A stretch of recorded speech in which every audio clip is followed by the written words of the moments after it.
Eh bien, bonjour à toutes et bonjour à tous.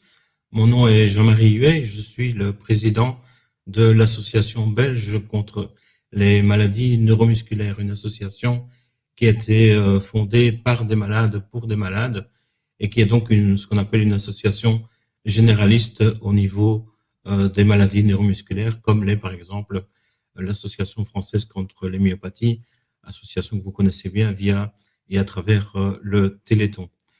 Au sein de notre association, nous avons donc l'ensemble des maladies neuromusculaires qui sont représentées, c'est-à-dire plus de 200 pathologies, et nous mettons en place des groupes spécifiques par rapport à certaines pathologies. Et nous venons donc de créer, il n'y a de ça pas très longtemps, un groupe qui concerne la myasthénie auto-immune.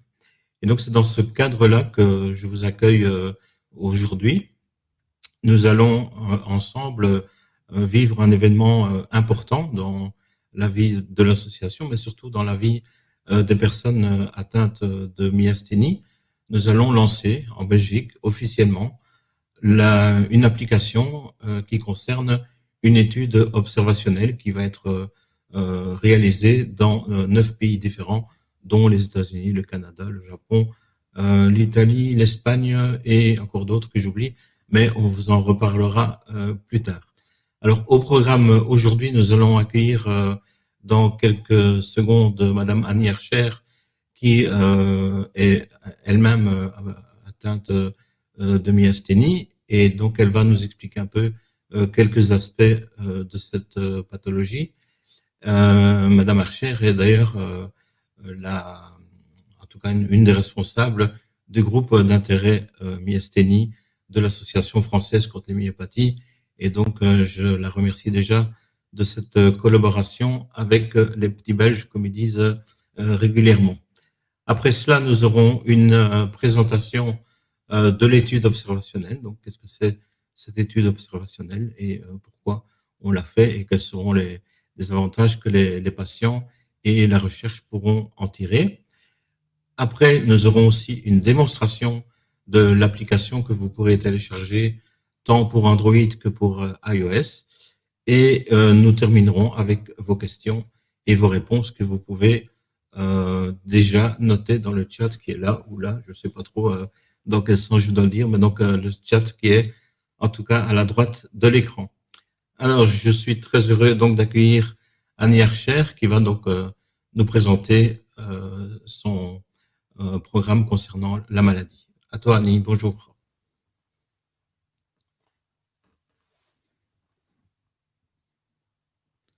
Je pense que ton micro est Voilà, coupé. tout Voilà. à fait. Bonjour. Donc, je vais vous présenter un petit peu le quotidien avec la myasthénie. Donc, si vous êtes concerné, vous allez vous y retrouver quand même pas mal. Ce que je voulais quand même dire en amont, c'est que toutes ces caractéristiques, en fait, que je vais vous présenter, elles varient avec le temps, comme les symptômes varient dans la maladie.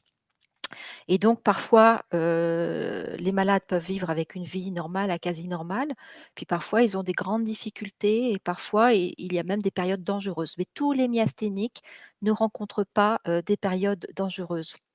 Donc ça n'est pas une maladie dégénérative. Ce que je voulais dire aussi, c'est qu'effectivement, c'est une maladie, qui est difficile à comprendre par soi-même, hein. Souvent on n'y arrive même pas et par les autres aussi. On va voir un petit peu pourquoi, par quelles caractéristiques.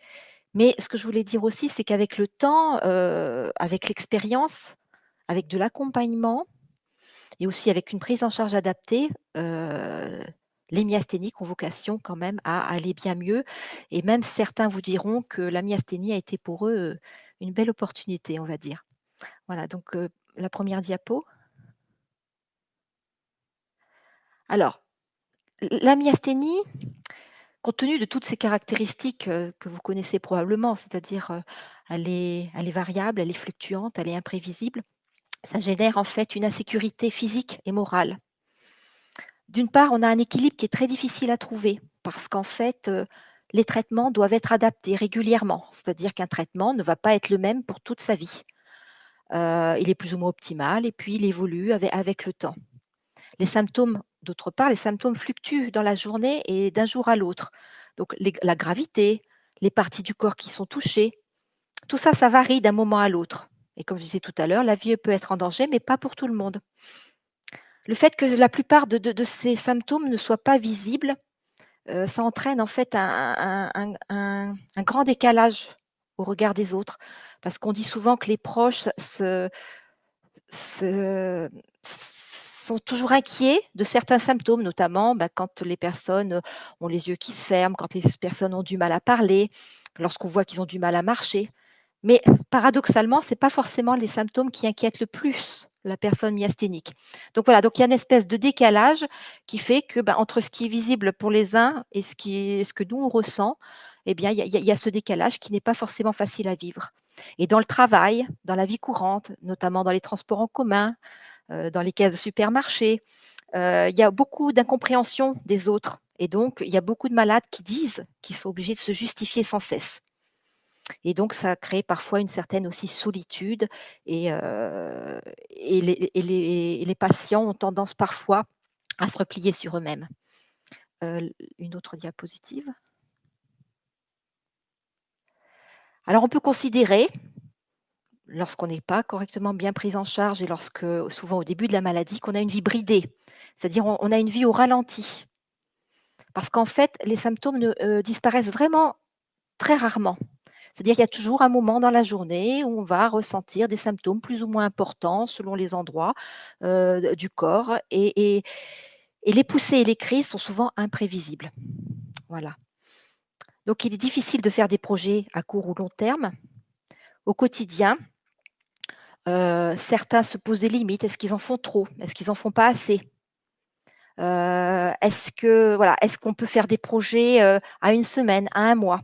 C'est vraiment une grande préoccupation, des malades et donc un certain nombre de malades, du coup, préfèrent ne pas faire les choses. Alors ce qui est moins connu, par le milieu médical, c'est que souvent les symptômes s'accompagnent de douleurs et de problèmes de concentration. Parce qu'en fait, en général, il y a une très grande fatigue, à la fois psychologique et physique et donc du coup, la concentration est difficile. Concernant les douleurs, souvent elles sont consécutives à différentes, choses. Bon, c'est pas le moment d'en parler, mais voilà, elles existent. Alors, heu, il y a une certaine dépendance aux autres, qui s'installe dans le sens que, d'abord, il y a les anticholinésterasiques qui sont pris toutes les 3 heures, toutes les 4 heures, ça dépend des personnes et puis il y a certaines personnes qui doivent faire des séjours à l'hôpital pour des cures d'immunoglobulines, pour des cures de rituximab. Donc voilà, tout ça, c'est assez difficile à gérer. Autre diapositive. Alors, on a repris quelques paroles de malades qui ne sont pas très récentes, mais en fait, elles sont toujours d'actualité. Donc, malgré les traitements, la myasthénie m'impose chaque jour un repos obligatoire de plusieurs heures, incompatible avec une activité normale. Cette maladie impose des choix et concessions chaque jour, mais les traitements de base nous aident bien, car sans eux, ce serait pire et invivable. D'autres malades ont dit, difficile de prévoir même du jour au lendemain dans quel état on sera. Le lendemain, fatigue persistante malgré tous les traitements, très gênante pour la vie sociale. Donc encore une fois, c'est des malades à un moment donné de leur maladie. Ça ne veut pas dire qu'un an après, ils vont dire la même chose, mais voilà, c'est une expression quand même qui revient très fréquemment. Autre diapositive.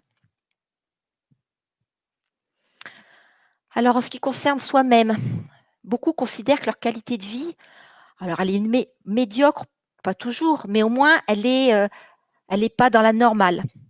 Pourquoi? Parce que les problèmes oculaires, qui sont souvent les plus difficiles à enrayer, heu, rendent vraiment le quotidien très, très difficile. Pour conduire une voiture, regarder la télé, lire, être sur l'ordinateur, marcher dans la rue, il y a des malades qui nous disent: «Mais nous, on n'arrive pas à mettre un pied dehors, on a peur de tomber». Donc c'est très, très difficile à gérer au quotidien, même si ça n'est pas un symptôme qui est dangereux pour la santé, mais c'est un symptôme qui handicape beaucoup. Il y a aussi la fatigue et l'épuisement qui nécessitent un repos régulier. Voilà, on ne peut pas tout faire, il faut toujours faire des choix et des concessions. Alors certains malades ont des difficultés de mobilité, de mouvement, d'élocution et donc tout ça, ça favorise l'isolement. Alors, les effets secondaires des traitements, on nous parle beaucoup des effets secondaires des corticoïdes, hein, qui sont la prise de poids, la cataracte, l'ostéoporose, l'agressivité, la perte de sommeil aussi. Et les anticholinésterasiques, c'est pareil, c'est les traitements du quotidien que vous connaissez tous, qui génèrent des crampes, de la diarrhée, voilà, les immunosuppresseurs qui peuvent générer des problèmes de peau. Voilà, donc tous ces traitements qui fonctionnent, plus ou moins, mais qui fonctionnent, ont des effets secondaires qui sont parfois très difficiles à vivre au quotidien. Et enfin, il y a beaucoup de malades myasthéniques, il y a encore des études récentes qui le montrent, qui éprouvent effectivement des angoisses. Il peut y avoir un traumatisme, hein, dû au début de la maladie qui peut avoir été compliqué. Certains ont peur de faire des choses parce qu'ils ont peur de se mettre en danger, et certains ont peur de ne pas y arriver, de ne pas remonter la pente. Alors quand ils la remontent, ils se disent: «Ah bah oui, c'est vrai, c'est toujours possible», et c'est ça que aussi je voudrais faire passer, c'est que c'est toujours possible de remonter la pente. Autre diapo. Alors dans la relation aux autres, ça c'est quelque chose qui est souvent, souvent, souvent évoqué parce que, d'abord il y a un impact sur la vie familiale, donc la vie de couple. Là on parle des enfants qu'on a déjà, parce qu'en fait on peut être obligé de s'en séparer, quand on va à l'hôpital, quand on fait des traitements, notamment, des injections d'immunoglobulines ou autres. On peut avoir des difficultés à s'occuper de son quotidien. Mais là, ce qui existe aussi, c'est la parentalité. Est-ce qu'on peut être parent? Est-ce qu'on peut avoir des enfants? Est-ce qu'on va être capable de s'en occuper? Et ça, c'est valable à la fois pour les hommes et pour les femmes jeunes. L'impact sur la vie professionnelle. Alors certains, effectivement, ne veulent pas le dire parce qu'en fait, ils ont l'impression qu'ils seront mal jugés. Donc il y a souvent une incompréhension des collègues. Il est difficile de faire carrière parce qu'en fait, on doit faire des choix. Donc certains choisissent la carrière, certains choisissent la famille, certains, voilà, c'est assez compliqué. Lorsque la maladie se déclenche, il peut y avoir des reconversions professionnelles qui doivent être faites, ce qui n'est pas toujours facile à faire. Certains partent en retraite anticipée. Voilà, donc l'impact sur la vie professionnelle est réel. L'impact sur la vie sociale, eh bien, les malades nous font souvent remonter qu'ils ont toujours l'impression de louper quelque chose. Parce qu'en fait, parfois, au dernier moment, ils ne peuvent pas aller. Une séance de cinéma était prévue, de théâtre, une soirée avec des amis, ou alors ils sont obligés de partir plus tôt. Et c'est vrai que c'est très frustrant. Et puis l'entourage ne comprend pas toujours, en fait, hein. Voilà. Une slide suivante. Voilà, donc c'est un cercle vicieux, on va dire, parce qu'il y a quand même la fatigue chronique dont on n'a pas parlé, mais qui souvent se surajoute. C'est une fatigue difficile à expliquer, hein. On appelle ça la fatigue autre au groupe d'intérêt, nous, parce qu'en fait, il y a la fatigue musculaire qui fait que le muscle n'obéit pas bien, on n'arrive pas à faire les choses, et puis il y a cette fatigue chronique qui s'installe. Donc, c'est un espèce de cercle vicieux avec des symptômes qui sont variables et imprévisibles, les difficultés qui sont physiques, au quotidien, la peur de se mettre en danger et le risque parfois de se mettre en danger, l'impact sur le moral, les angoisses et puis, et le stress. Alors vous le saurez tous aussi, c'est que souvent, le stress impacte. Il impacte les gens en bonne santé, mais il impacte encore plus, les gens qui ont une maladie chronique, c'est-à-dire que le stress peut déclencher des symptômes, la température, voilà, les personnes qui ont des maladies chroniques comme les nôtres sont très sensibles à leur environnement. Voilà. Voilà. Donc, en gros, c'est une maladie qui n'est pas forcément très facile à vivre au quotidien. Mais rien n'est jamais définitif. Voilà, je laisse la parole à Marc. Ok, peut-être. Merci en tout cas, Annie, pour cette présentation.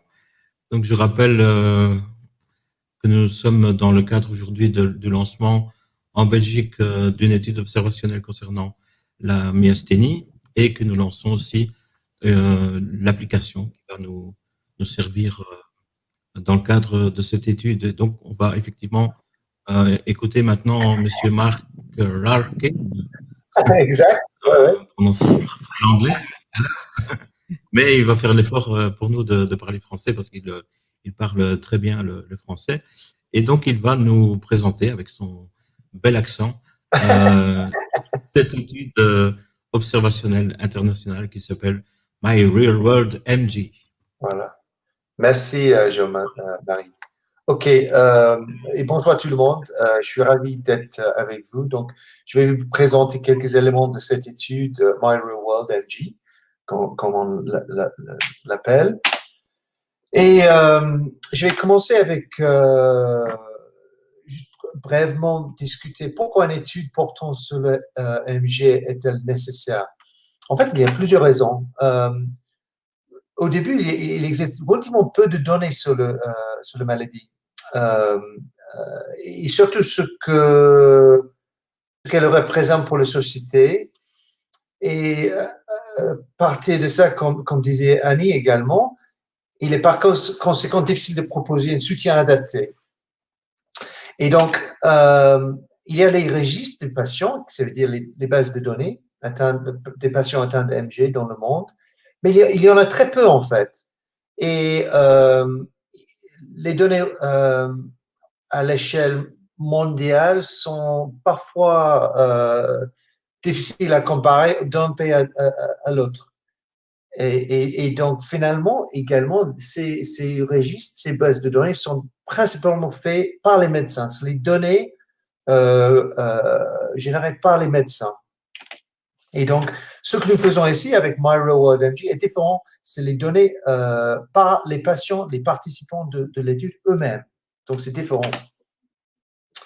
Et donc, qu'est-ce qu'on fait? On a cette étude My Real World MG qui est basée sur un appli smartphone que je vais vous donner une démonstration dans quelques minutes. Et cette appli vise à apprendre davantage sur le MJ et surtout la vie quotidienne des patients. Qu'est-ce que ça représente de vivre avec cette maladie? Alors, quel est l'objectif de l'étude? En fait, globalement, c'est de mieux comprendre le MG. Mais après ça, il y a beaucoup d'autres objectifs que nous avons dans cette étude. Par exemple, il y a toute une liste que vous voyez là, mais mieux comprendre les caractéristiques des personnes atteintes de MG. Quel est le MG? Quel se caractérise le MG selon les personnes? Et également, à partir de cet départ, quel est l'impact de MG sur la capacité des personnes à mener leur vie quotidienne, par exemple? Il y a différents aspects de ça. Par exemple, la qualité de vie, de leur santé physique, la capacité de travailler ou à poursuivre leurs études, l'impact sur également de leur famille et leurs amis. Donc, cette appli va nous permettre d'avoir beaucoup de détails sur la vie quotidienne des participants. Et bien entendu, encore une fois, c'est le point de vue des personnes atteintes de MG, ce n'est pas le point de vue des médecins ou d'autres personnes, d'autres experts. Alors, un des aspects qui est pour moi très excitant de cette étude, c'est le fait que c'est international. Nous avons eu la chance de collaborer, de travailler avec les associations des patients dans les différents pays qui font partie de l'étude. Donc, aux États-Unis, au Canada, au Japon et en Europe, les différentes associations des patients que vous voyez là dans les pays en Europe. Donc, encore une fois, cette étude, cet aspect international est vraiment très puissant et ça fait partie de la richesse de cette étude. Qui peut participer à cette étude? Bon, bien entendu, c'est les personnes atteintes de MG. C'est pour les adultes, donc il faut avoir 18 ans ou plus. Et il faut vivre dans un des pays suivants. Donc, on a 9 pays dans cette étude que vous voyez là. Et encore une fois, c'est l'utilisation de son propre smartphone pour participer à l'étude. Donc, c'est Android ou Apple, les deux. Et si vous êtes potentiellement éligible, comment se déroule l'étude? Donc, première étape, c'est de télécharger l'application My Real World. Ensuite, dans l'appli, vous allez lire les différentes parties du consentement de l'étude, parce que, encore une fois, c'est une étude scientifique. Même si on utilise une appli, et j'imagine que la plupart d'entre vous ont l'habitude de télécharger les applis dans la vie quotidienne, très bien. Mais ici, également, c'est une étude scientifique. Donc, vous allez voir qu'il y a toute une série d'infos avant que vous pouvez commencer, qui est le consentement pour participer. Ensuite, quand vous avez fait ça, vous allez remplir votre profil personnel. Il y a un tableau de suivi mensuel et il y a des questionnaires concernant la MG qui se présentent d'une façon périodique. Donc, c'est pas à vous à gérer la périodicité de tout ça. Vous allez voir les notifications dans l'appli que je vais vous montrer. Et la durée de l'étude, c'est 2 ans. D'accord? Dans chaque pays, ça va être 2 ans. Comment on télécharge l'appli? Donc, encore une fois, j'imagine qu'il y a beaucoup de monde qui est déjà expert dans le téléchargement des applis. Ici, il y a ce qu'on appelle le QR code en anglais. Donc, vous pouvez utiliser l'appareil photo de votre smartphone. Et si vous voyez cette code-là sur le diapo, vous allez ensuite aller voir ce site-là, myrealworld.com, et ensuite vous allez voir les étapes pour télécharger l'appli. Alors, quels sont les bénéfices possibles pour ceux qui participent à l'étude? Alors, il y en a plusieurs.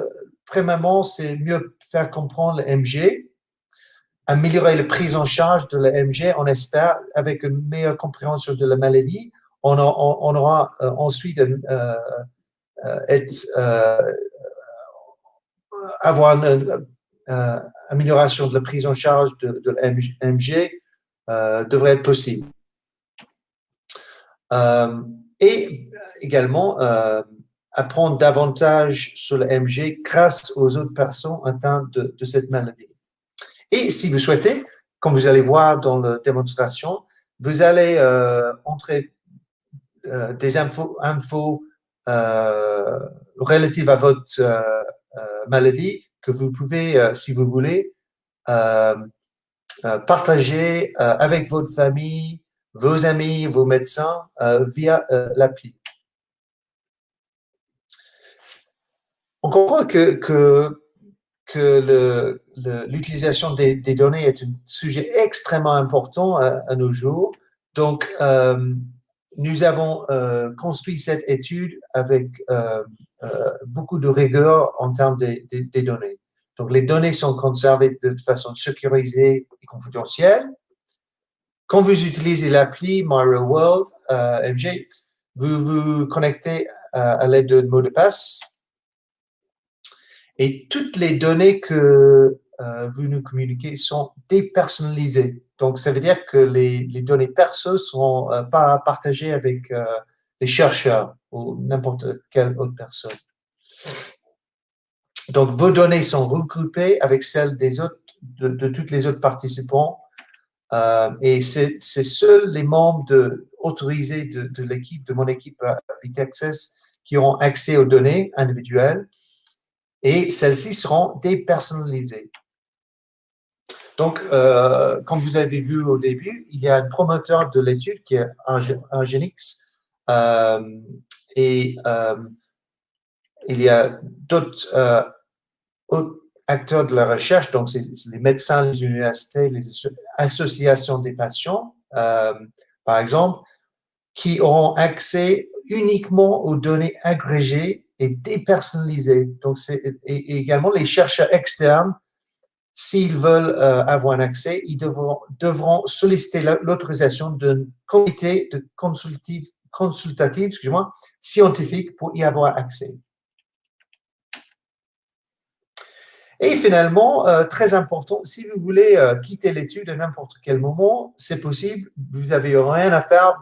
Simplement, vous pouvez arrêter. Vous n'avez pas demandé une autorisation de quelqu'un à arrêter. Vous pouvez arrêter à tout moment. Mais si vous voulez demander que vos données soient supprimées, il faut juste nous donner et nous poser les questions et ça sera fait. Sur ce diapo, vous voyez quelques exemples de les visualisations que les chercheurs auront quand ils analysent les données. Donc, à gauche, vous voyez les statistiques de sexe en anglais des participants. Donc là, on voit qu'il y a plus de femmes que d'hommes. Et à droite, on voit le nombre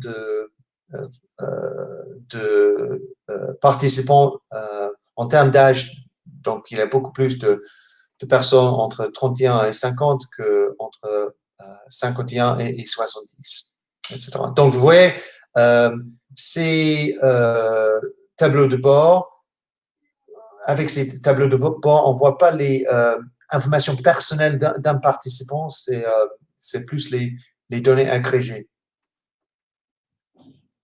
OK.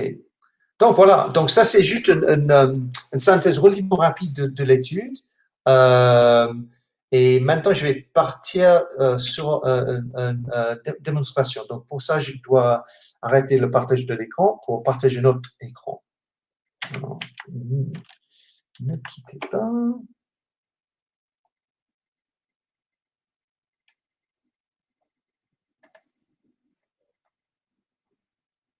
Ah, Jean-Marie. Ok, avec le micro, ça ira mieux. Voilà, donc je voulais Ouais, faire une petite page de publicité, comme je disais, oui. pendant que tu fais la manipulation pour nous présenter l'application.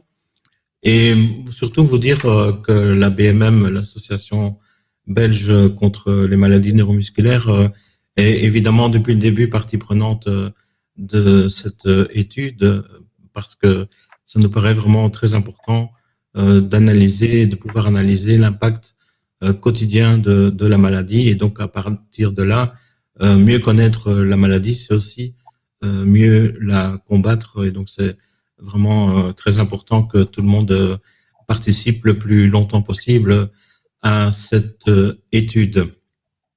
Voilà pour la petite page de publicité. Donc, si vous ne connaissez pas notre association, vous la trouverez sur téléthon.be, T-E-L-E-T-H-O-N.be. Et donc, vous aurez toutes les informations. Donc, je vous rappelle que c'est une association généraliste au niveau des malades neuromusculaires, donc qui lance depuis quelques semaines maintenant aussi un groupe consacré à la myasthénie. Et d'ailleurs, nous recherchons un ou une responsable de ce groupe qui pourra nous aider donc à suivre le groupe, à animer la page Facebook que nous avons créée spécialement pour le groupe, et aussi à participer éventuellement à des réunions internationales qui concernent cette étude.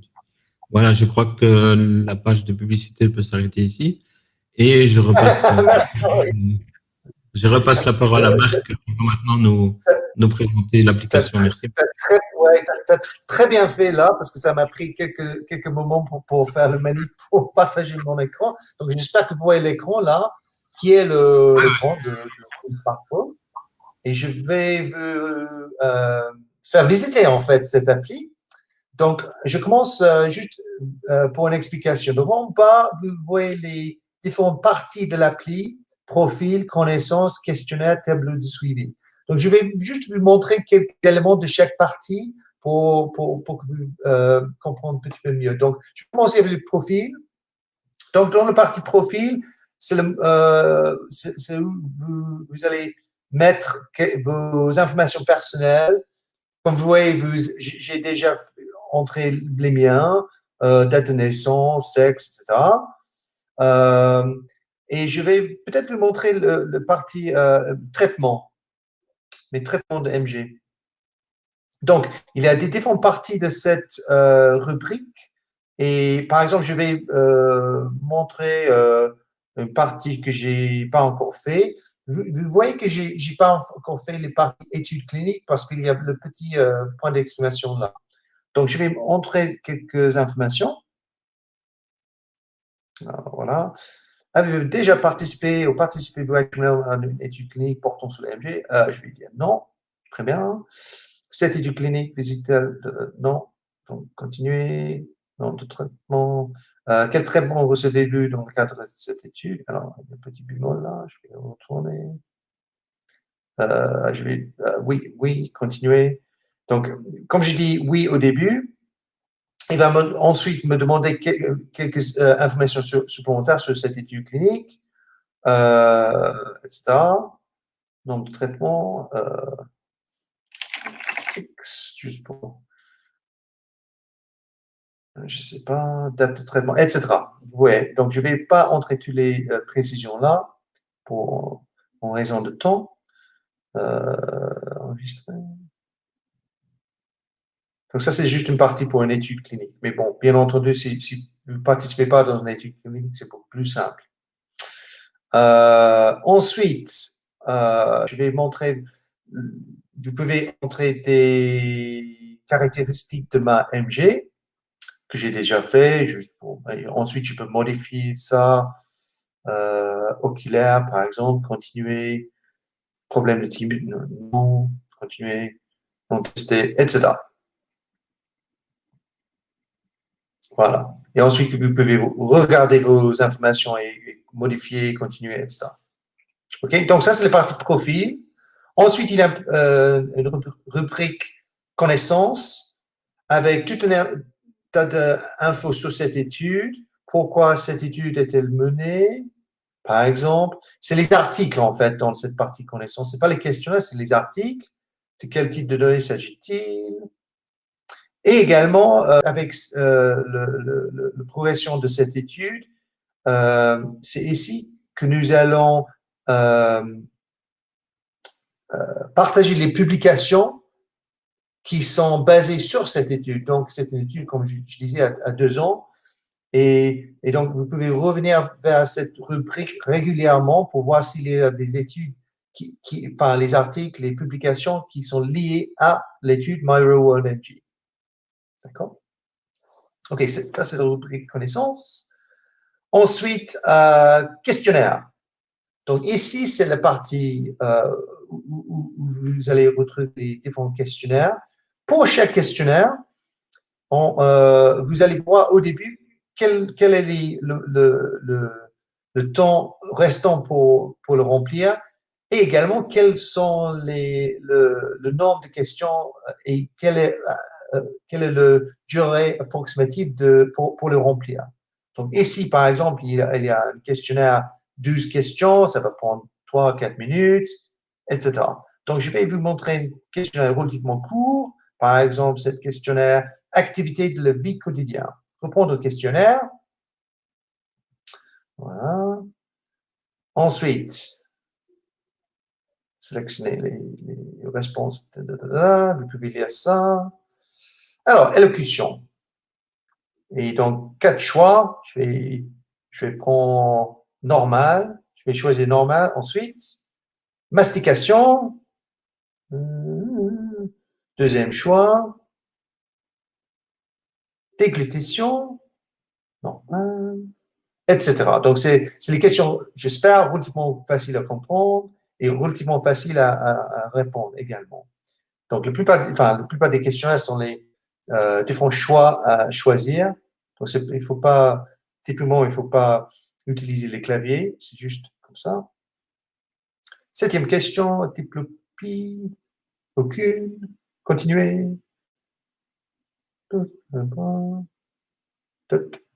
Voilà.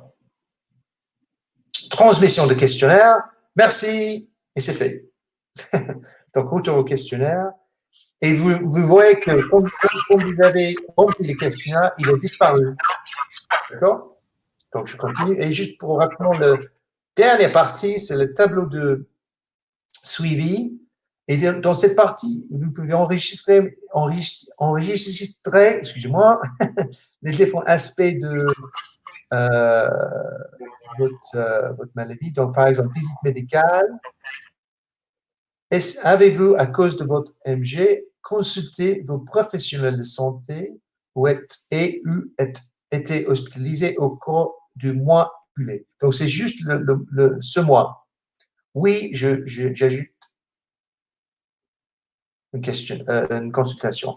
Donc, ensuite, vous pouvez choisir le type de consultation pertinente, par exemple, médecin généraliste, continuer.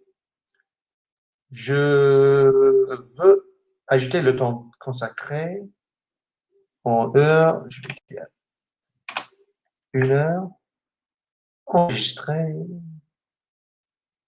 et c'est fait. OK, je retourne, et voilà. Et donc, vous voyez qu'il n'y a plus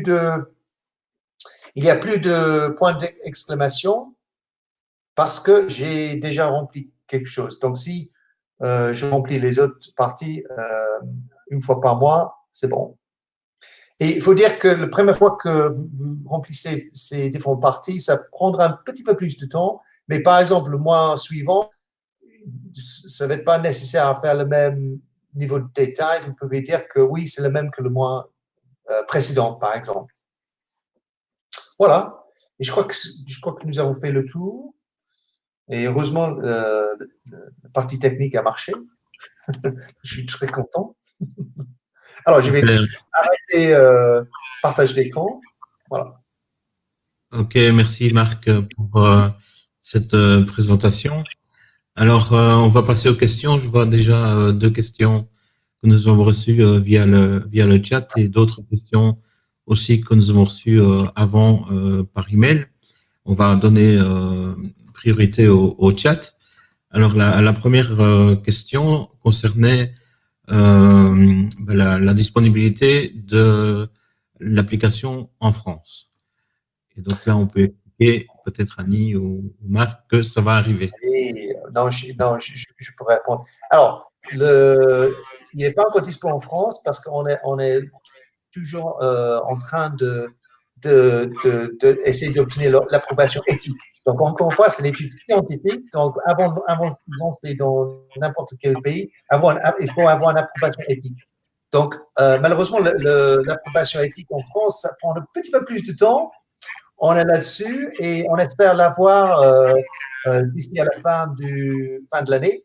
Et on espère donc ensuite le lancer le plus rapidement possible en 2021. Donc, ça va être le premier trimestre, on espère, pour la France. Ok, une autre question aussi, c'était par rapport à la gratuité en France, mais en Belgique aussi, parce qu'on rappelle quand même qu'on est sur l'événement de lancement de l'application en Belgique, donc partout, elle sera évidemment gratuite. Oui, absolument. Oui, j'aurais dû mentionner ça, mais très bonne question et heureusement une réponse facile. Oui. Une autre question un peu plus haut, c'était donc par rapport à l'existence d'un vaccin qui avait été prévu pour 2018. Donc, je ne sais pas si quelqu'un peut répondre par rapport à ça. C'était un vaccin qui s'appelle CuraVac par le docteur Stéphane Huberti.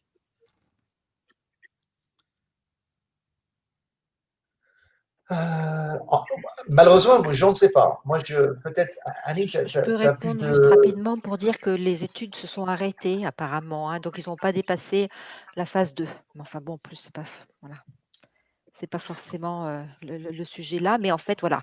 Donc ça n'a pas dépassé la phase 2 de l'étude. Donc en fait, pour l'instant, il n'arrivera ni en 2018, je pense, ni avant très très longtemps. Probablement, peut-être pas un jour même. Voilà. Et je pense que nous avons fait le tour des questions du chat. Alors, d'autres questions qui nous étaient arrivées par email. Donc, combien de temps faudra-t-il pour répondre au sondage? Dois-je le faire souvent? Alors, ça varie un petit peu chaque mois, mais en moyen, c'est à peu près 20 minutes par mois. Alors, et également, comme je disais dans la démonstration, ça prendra un petit peu plus de temps au début pour faire le profil, etc. Mais après ça, chaque mois, c'est entre 20, peut-être 25 minutes. Et ça, c'est également en fonction de la rapidité de chaque personne. Donc, certaines personnes sont plus rapides que d'autres. Mais en fait, quand nous étions en train de développer cette étude, le durée de temps qu'il faut demander aux gens était une question extrêmement importante. Et donc, nous avons cherché l'avis des différents patients pour être sûr que ce qu'on demande n'est pas trop difficile. Donc, ils nous ont dit que si c'est 20, peut-être 25 minutes par mois, c'est stable. Ok, ben, c'est l'occasion de dire justement que les patients, en tout cas certains patients qui étaient dans les groupes d'intérêt dans chaque pays, ont pu déjà donner des avis tout au long du développement de l'application, voir si les questions étaient pertinentes ou pas, trop longues, trop courtes, etc., avec le bon vocabulaire. Donc c'est déjà au départ déjà une implication des patients dans le développement de l'application. Et donc ça c'est déjà une bonne chose aussi. Alors une autre question. Est-ce que l'application peut être utilisée sur plusieurs appareils? Alors, encore une fois, c'est une très bonne question. Alors, on peut utiliser l'appli sur des différents smartphones. Si quelqu'un, par exemple, a plusieurs smartphones, en téléchargeant l'appli sur les différents smartphones et en utilisant les mêmes, par exemple, le même identifiant, les mêmes mots de passe, on peut partager le compte entre plusieurs smartphones. Par contre, on ne peut pas utiliser un smartphone et une tablette et un PC. C'est uniquement pour les smartphones. OK. Sauf peut-être pour les prochains Mac. Ça, c'était notre. Donc, les nouveaux Mac pourront faire tourner des applications iOS. Mais ça, c'est une autre petite page de publicité en passant. Alors, justement, on est aussi intéressé en tant que patient par les résultats. Donc, est-ce que les patients auront accès aux résultats et comment? Oui, alors, la réponse courte est oui. Alors, quand nous avons développé cette étude, un des retours que nous avons eu des patients, des associations des patients, est que le partage des résultats est très important. C'est très motivant et c'est une raison pour être impliqué dans une étude comme le nôtre. Un des avantages d'avoir une étude numérique, c'est qu'on peut avoir les résultats relativement rapidement. Donc, comme je vous ai montré quelques tableaux de bord de données, ces tableaux de bord de données nous permettent de passer faire des analyses rapidement et ensuite d'espérer avoir des publications scientifiques encore rapidement, très rapidement. Donc, il y a plusieurs façons de communiquer les résultats avec les participants. Un, c'est les publications scientifiques. Il prend quand même après nous avons eu les données de l'étude, ça prend quand même un petit moment pour écrire l'article et ensuite que ça soit accepté dans les journaux scientifiques. Mais donc ça, c'est une partie que nous allons partager avec les participants. Mais avant ça, ce qu'on va commencer à faire probablement début de l'année prochaine, c'est de partager avec les participants les petits morceaux de données que nous avons retenus de l'étude. Par exemple, combien de personnes nous avons en Belgique, combien de personnes nous avons aux États-Unis, quels sont quel est le âge moyen des participants dans notre étude. Donc, ces morceaux de données, nous allons commencer à partager de façon relativement régulière, par exemple une fois par mois, à partir du début, on espère, à partir du début de l'année prochaine. Ok, Marc, je pense que tu as répondu en fait à la question que Anne Lomont avait posée sur le chat. Donc, je pense qu'elle a reçu sa réponse. Je ne dis rien dans le chat, donc je suppose que ça va. Ben voilà, je pense que nous avons un peu fait le tour de la question. Je ne sais pas si Marc ou Annie a quelque chose. Voilà, Anne nous dit merci, donc c'est que c'est bon. Donc, est-ce que Marc ou Annie ont encore peut-être quelque chose à ajouter? Peut-être, Oui, moi j'avais une petite Annie, question, vas-y. Marc. Oui, j'avais juste une petite question par rapport à ce que tu as montré tout à l'heure sur l'étude clinique. C'était parce qu'en fait, voilà, peu de gens participent à des études cliniques et du coup, voilà, il faut pas que les gens, c'est-à-dire quand ils vont remplir la partie étude clinique, c'est si jamais ils participent à une étude, par Oui, exemple, où exact. ils ont un traitement innovant ou des choses comme ça. Voilà, c'est juste pour expliquer ce que c'était qu'une étude clinique, parce que là, c'est aussi une étude clinique, ce qu'ils font, mais c'est une étude Voilà. non interventionnelle, c'est-à-dire qu'ils ne portent pas sur un traitement. Et donc, voilà, donc ils ne seront pas amenés à remplir cette partie-là de l'application. C'est seulement si, en parallèle, ils sont amenés à participer, parce qu'actuellement, il y a plusieurs études dans tous les pays de phase 3 sur des traitements, et donc ils le rempliront uniquement si ils ont ces traitements différents. Voilà, c'était ça que je voulais Non, mais tout à préciser. fait. Et ça, c'est une très bon remarque, en fait, parce que le valeur de comprendre si certains patients participent dans une étude clinique, ça donne le contexte. Parce que si on ne savait pas qu'il y avait des patients qui étaient dans une étude clinique, ça, on aurait le risque, ça changerait, enfin, ça changerait les résultats des questionnaires qu'on pose. Et donc, il faut savoir si certains patients sont dans une étude clinique pour être capable de distinguer leurs résultats des résultats des autres patients qui n'étaient pas dans les études cliniques. Et dans la même optique que ça, nous posons les questions actuellement. Je ne vous ai pas montré ça, mais il y a une rubrique de questions sur le Covid. D'accord? Donc, comme tout le monde comprend, le Covid en 2019, ça va être début 2020 et ça va être pareil début 2021. C'est un contexte extrêmement important et d'un part, il faut comprendre si les gens ont eu le Covid parce que ça a un impact sur leur réponse.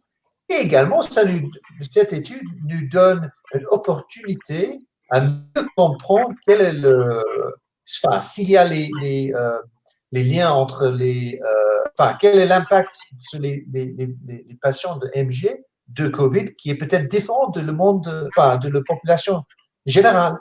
Donc, ce genre de questions n'est pas bien compris dans le monde scientifique. Donc, avec cette étude, nous avons l'opportunité à mieux comprendre.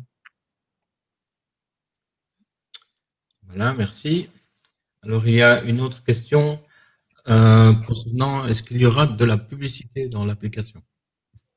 Non, tout simplement non. Ouais, c'est bien. Donc, il n'y a pas, Rien. par exemple, à certains moments, peut-être vous vous êtes montré, enfin, la publicité non, zéro, absolument zéro.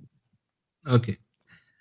Je m'en doute un petit peu, mais Oui, il faut rappeler que c'est une étude scientifique, c'est-à-dire Oui, comme tu l'as dit au départ, c'est une application, certes, mais derrière l'application, tous les questionnaires que les patients vont remplir, ce sont des questionnaires qui ont été validés scientifiquement et donc en fait, ça a une valeur scientifique au niveau international. C'est aussi ça l'intérêt de pouvoir participer à une telle étude. C'est-à-dire que vous, en Belgique, vous allez avoir des données qui concernent la Belgique, mais cumulées avec tout le monde entier, il va y avoir des données sur tous les myasthéniques du monde entier. Donc c'est ça c'est justement ça qui qui est est intéressant. intéressant et important. Et peut-être ça pourrait être intéresser les gens si je partageais quelques éléments de progrès déjà. Donc, nous avons lancé l'étude dans la plupart enfin, tous les pays sauf la France qui prend un petit peu plus de temps. Et les lancements des différents pays on commence principalement en septembre. Et déjà, j'ai regardé tout à l'heure, 661 patients dans les différents pays. Donc, ça c'est pas mal depuis 2 mois, plus ou moins. Donc, on espère que ça continue d'ailleurs avec beaucoup plus de participants de la Belgique. Oui, puis Alors, sur plus le le chat, nombre je est vois encore. important, voilà, plus ça va Oui, permettre d'avoir des données absolument. fiables et intéressantes. Parce que comme je disais tout à l'heure, les myasthéniques sont différents et les choses évoluent et les choses sont différentes d'une myasthénique à l'autre. Et je trouve que c'est vraiment important que tout le monde puisse participer et ça ne prend pas non plus du temps, c'est sûr. Voilà, je vois sur le chat qu'on discute à propos du docteur Huberti. Je pense qu'on ne va pas Oui. passer la soirée là-dessus. Donc, juste préciser que l'étude a été arrêtée. Donc, voilà. Oui, faut expliquer qu'une étude, ça prend pas mal d'années avant que ça puisse fonctionner. Il y a différentes étapes, différents stades, et que certaines ne franchissent pas les étapes parce que ou ça ne fonctionne pas, ou ça a des effets indésirables importants, on va dire. OK. Ben voilà, je pense qu'il n'y a plus de questions sur le chat. Je pense que nous avons fait le tour de la question et qu'on va pouvoir laisser ici nos spectateurs, nos spectateurs sur YouTube. Et je remercie tout le monde, Annie, Marc, tous les développeurs de l'application qui ont eu un boulot important. Argenix aussi qui sponsorise Bien sûr. l'étude.